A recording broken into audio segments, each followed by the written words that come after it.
अभी हाल ही में यूएन की क्लाइमेट चेंज कॉन्फ्रेंस हुई है, जहां पर बहुत सारी अलग अलग चीजों पर डिस्कशन करा गया है, लेकिन जो सबसे इम्पोर्टेंट बात थी उसमें वो थी हमारा ग्लोबल टेम्परेचर बढ़ रहा है और वो आने वाले कुछ साल में 1.5 डिग्री सेल्सियस तक बढ़ जाएगा और हम उसे कैसे कम कर सकते हैं या फिर हम कैसे इस चीज को होने से रोक सकते हैं, इस चीज के ऊपर डिस्कशन किया जा रहा था। लेकिन क्या हो अगर हम इसको करने में फेल हो गए तो? हम आज की वीडियो में इसी चीज के ऊपर बात करेंगे, तो चलिए जल्दी से वीडियो को शुरू करते हैं। ये चीज एविडेंटली क्लियर है कि हमारे धरती का टेम्परेचर बढ़ रहा है। हम सब खुद उसे देख सकते हैं, महसूस कर सकते हैं और हमारी जो धरती है वो गर्म हो रही है। ये कोई नई बात नहीं है, ये जब से धरती बनी है तब से हो रही है। लेकिन ये जो गर्म होने का रेट है ये अचानक से बहुत ज्यादा बढ़ गया है। नोआ यानी national oceanic and atmospheric administration के मुताबिक 1880 से लेकर अभी कुछ टाइम पहले तक जो ये रेट था बढ़ने का वो 0.08 डिग्री पर डेकेड था, जो कि अपने आप में बहुत ज्यादा था। लेकिन पिछले सालों में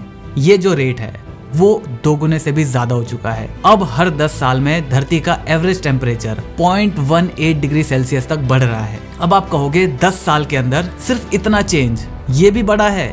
हाँ, बहुत ज्यादा बड़ा है। 1900 के मुकाबले आज का जो सरफेस टेम्परेचर है वो 1.19 डिग्री सेल्सियस तक बढ़ चुका है। तो अगर हम इसी रेट से चलते रहे और अगर हम इस 1.5 डिग्री के जो चेंज है इसको रोकने में सफल नहीं हो पाए तो बेसिकली इन 5 चीजों पर सबसे ज्यादा इफेक्ट पड़ेगा। Number 1 temperature, number 2 water availability and precipitation, number 3 oceans, number 4 impact of ecosystem and number 5 impact of humans. Number 1 temperature. 1.5 degree normal दिन के लिए कोई खास नहीं है। जैसे मान लो अभी के टाइम में हमारा टेम्परेचर चल रहा है 12 डिग्री के आसपास, तो 12 से 13.5 डिग्री हो जाएगा। लेकिन सोचो गर्मियों में क्या होगा, जहां पर चलो यहाँ पर भी इतनी ज्यादा गर्मी नहीं पड़ती, राजस्थान जैसे इलाकों में जहां पर टेम्परेचर अभी ऑलमोस्ट 48 डिग्री तक जा चुका है, वहां 49.5, जहां पे 49 जा चुका है वहां 50 डिग्री प्लस। आप सोच सकते हो ऐसी जगह पर रहना जहां पर टेम्परेचर 50 डिग्री से भी ज्यादा है। एक सिमुलेशन में डेटा डालने के बाद ये पता लगाया गया है कि अगर धरती का एवरेज टेम्परेचर 1.5 डिग्री तक बढ़ गया, उसमें जितने भी लोग अभी एक्सट्रीम हीट वेव का सामना कर रहे हैं उसमें 14% और बढ़ोतरी हो जाएगी।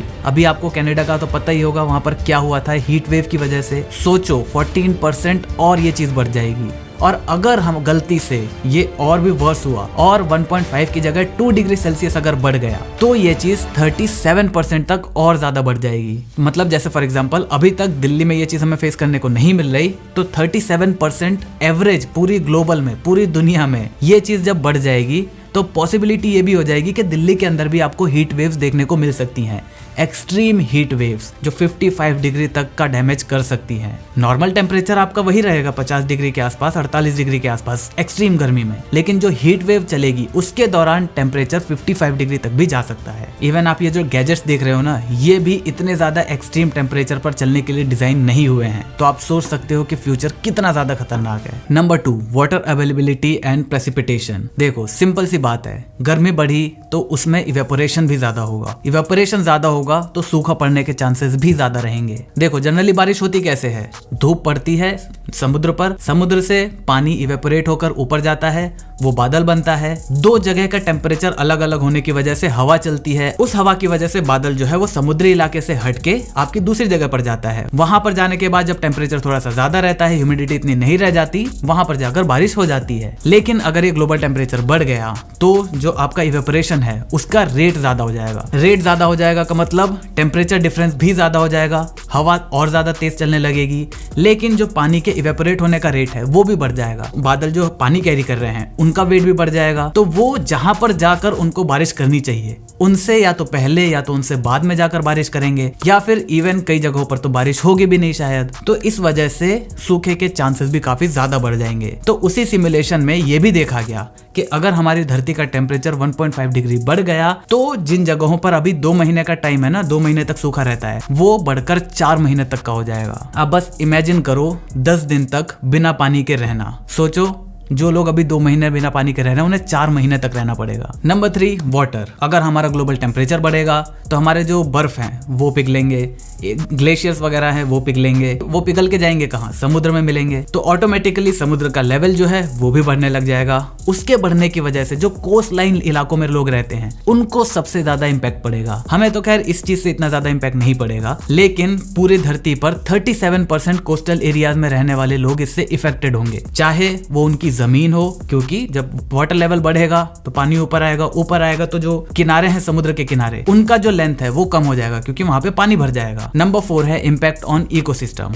हमें पता है हम आदमियों मतलब इंसानों के साथ ज्यादा रहते हैं, लेकिन जो हमारे प्लांट्स हैं, जो हमारे एनिमल्स हैं, उनका भी उतना ही इंपॉर्टेंट रोल है। वो साइलेंटली हमारे इकोसिस्टम को उसका बैलेंस बनाए रखने में पूरी मदद करते हैं। लेकिन अगर ग्लोबल टेम्परेचर बढ़ा तो ऐसा भी होगा कि कुछ प्लांट्स जो अभी निकल रहे हैं वो कुछ जगहों से निकलना बंद हो जाएंगे। उनके बंद होने से मान लो जो उन्हीं पर डिपेंडेंट इंसेक्ट्स थे वो भी जिंदा नहीं रह पाएंगे। जब वो जिंदा नहीं रह पाएंगे तो जो उन इंसेक्ट के ऊपर डिपेंडेंट थे उनका भी रहना काफी ज्यादा मुश्किल हो जाएगा। तो ओवरऑल जो इकोसिस्टम का बैलेंस है उसके खराब होने के चांसेस बहुत ज्यादा बढ़ जाएंगे। और बिल्कुल यही चीज हमारे समुद्र के अंदर भी होगी। आपको पहले भी वीडियोस में बता रखा है कि कोरल रीफ्स हमारे लिए कितनी ज्यादा जरूरी हैं। लेकिन अगर टेम्परेचर बढ़ा, अगर समुद्र का लेवल भी बढ़ा तो उससे जो समुद्री जानवर हैं उन पर भी असर पड़ेगा। तो अगर उनके नंबर्स में कुछ भी अंतर आया तो जो कोरल रीफ्स के आसपास पूरा इकोसिस्टम बनता है उसमें प्रॉब्लम आनी शुरू हो जाएगी। अगर उसमें प्रॉब्लम आई तो पूरा कोरल रीफ सिस्टम में प्रॉब्लम आ जाएगी। तो चाहे धरती हो चाहे समुद्र, इम्पैक्ट दोनों के ऊपर पड़ेगा। Number 5 impact on humans. अगर मेजॉरिटी देखा जाए तो सबसे कम इम्पैक्ट इस चीज का हम इंसानों पर ही पड़ेगा, लेकिन जहां पर पड़ेगा वहां पर बहुत ज्यादा पड़ेगा, जैसे सूखा हो गया या फिर हीट वेव्स की जहां पर दिक्कत हुई। लेकिन इसका इनडायरेक्ट रिजल्ट हमारे ऊपर बहुत ज्यादा पड़ेगा। कैसे? अगर हमारे पूरे इकोसिस्टम में ही प्रॉब्लम आनी शुरू हो गई, हमारे प्लांट्स, हमारे इन्वायरमेंट में प्रॉब्लम आनी शुरू हो गई, तो इससे हमारे जो खाने बन रहे हैं, जो हमारा फूड प्रोड्यूस हो रहा है, उसमें भी कहीं ना कहीं कमी आएगी। अगर वो कमी आई तो उससे प्राइसेस बढ़ेंगे तो ऑटोमेटिकली हमारे ऊपर भी इम्पैक्ट पड़ेगा। जैसे फॉर एग्जांपल इसी सिमुलेशन में जितना भी डेटा मैं बता रहा हूँ वो एक ही सिमुलेशन करा गया था, उसी में से ये सारा डेटा निकाला गया है कि अगर हम इस चीज को करने में फेल हो गए तो क्या होगा। तो अगर हमारा ग्लोबल टेम्परेचर 1.5 डिग्री सेल्सियस बढ़ जाता है तो ये जो भी खाना हम उगा रहे हैं उसमें करीब 5% का डिक्रीज आ जाएगा। और अगर ये चीज 2% तक चली गई तो हम 7 से 10% खाने को खो देंगे। मतलब जमीन जो है वो उतनी उपजाई रह नहीं पाएगी, वो उतना प्रोड्यूस ही नहीं कर पाएगी जितना वो अभी कर रही है। इसी वजह से अब आप सोचो, सिर्फ 110 साल के अंदर हमने 1.19 डिग्री सेल्सियस तक अपनी धरती को गर्म कर दिया है। तो सोचो इंडस्ट्रियलाइजेशन कब आया? काफी लेट।